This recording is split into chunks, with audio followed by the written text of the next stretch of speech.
La parole est à monsieur Stéphane Ravier pour 3 minutes, chers collègues.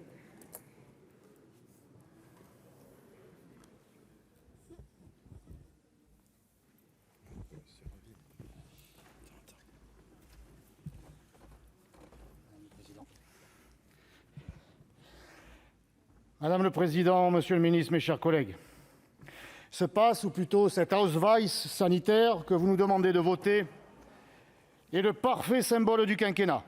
Un quinquennat qui aura été jalonné par les injures et le mépris de l'exécutif envers le peuple français, souvenons-nous. Gaulois réfractaires, feignants, mafieux, ceux qui ne sont rien, illettrés, alcooliques et encore récemment, capricieux défaitistes. Et j'en oublie sûrement.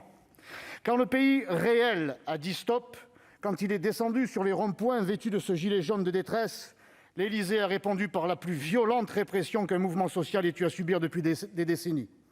Le peuple français, ne vous en déplaise, monsieur le ministre, il est enraciné, attaché à son pays, à son histoire, à son identité, à sa liberté. Incapable de comprendre les Français, le gouvernement a été incapable de le convaincre de sa politique sanitaire.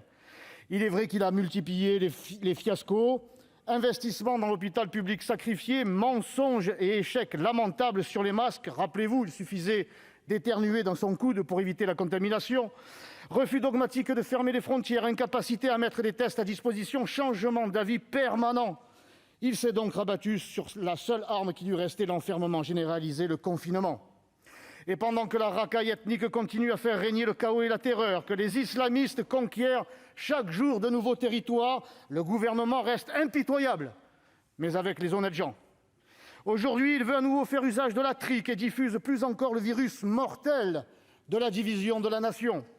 Une obligation de vaccination qui ne dit pas son nom et la mise en place d'une société de surveillance généralisée où chacun, vacciné ou non, devra sortir son passeport sanitaire 10 fois par jour pour aller acheter son pain ou tout simplement aller voir sa famille.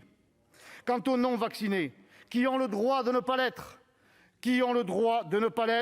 ils deviendront de fait des citoyens de seconde zone assignés à résidence et ils sont déjà considérés comme des délinquants. Alors non, je ne cautionnerai pas cette vaste entreprise de division du peuple français. Et c'est dans les yeux, en tout cas j'aurais aimé, puisqu'il n'est plus là, c'est dans les yeux que je vous demande, monsieur le ministre, de présenter vos excuses au corps médical que vous avez tenté de culpabiliser et de salir.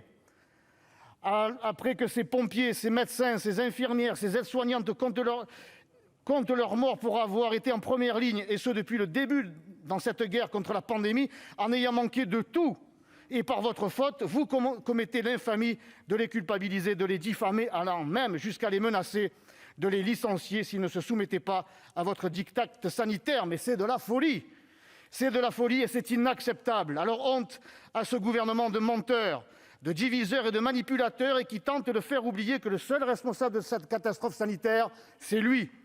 Je ne collaborerai pas au flicage généralisé des citoyens, je ne porterai pas atteinte à leur liberté, je ne contribuerai pas à dresser les Français les uns contre les autres. Je voterai par conséquent contre ce projet de passe autoritaire qui piétine sans vergogne les valeurs dont vous vous gargarisez que sont la liberté, l'égalité et la fraternité.